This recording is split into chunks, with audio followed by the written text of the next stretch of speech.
കഫൻ തുണി ഒരുത്തൻ നൽകി മയ്യത്തിന്, ധരിപ്പിക്കും അവൻ അല്ലാഹു സുന്ദുസിൽ നിന്ന്.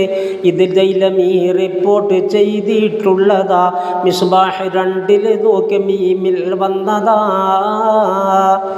ആദാബുകൾ പഠിപ്പിക്കണേ ഔലാദിന്, എളിമത്തരം അതിനാൽ വരും ഹുസ്സാദിന് എന്നുള്ളതും നബി മുസ്തഫ പറയുന്നതാ. നോക്കിദുലുബാബ് ഹദീസ് അതിൽ കാണുന്നതാ.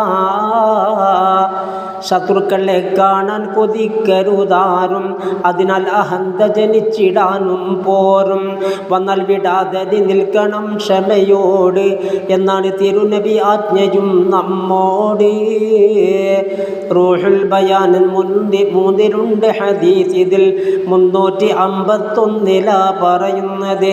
ദേഷ്യം പിടിച്ചാൽ ഓർക്കണം നീ എന്നെ, ദേഷ്യം വരുമ്പോൾ ഞാനും ഓർക്കും നിന്നെ. അപ്പോൾ നശിപ്പിക്കാതെ ഞാനും നിന്നെ സൂക്ഷിക്കുമെന്നാണ് ഇലാഹും പൊന്നേ. ശുക്രിന് തൗഫീഖാണ് റബ്ബേ വേണ്ടത്, അതിനാണ് വീണ്ടും തന്നെ ഞാൻ തേടുന്നത്. ഗുണവും നബിക്കതി നൽകണം റഹ്മാനേ, ഔലാദിനും അസ്ഹാബിലും ദയ്യാനേ.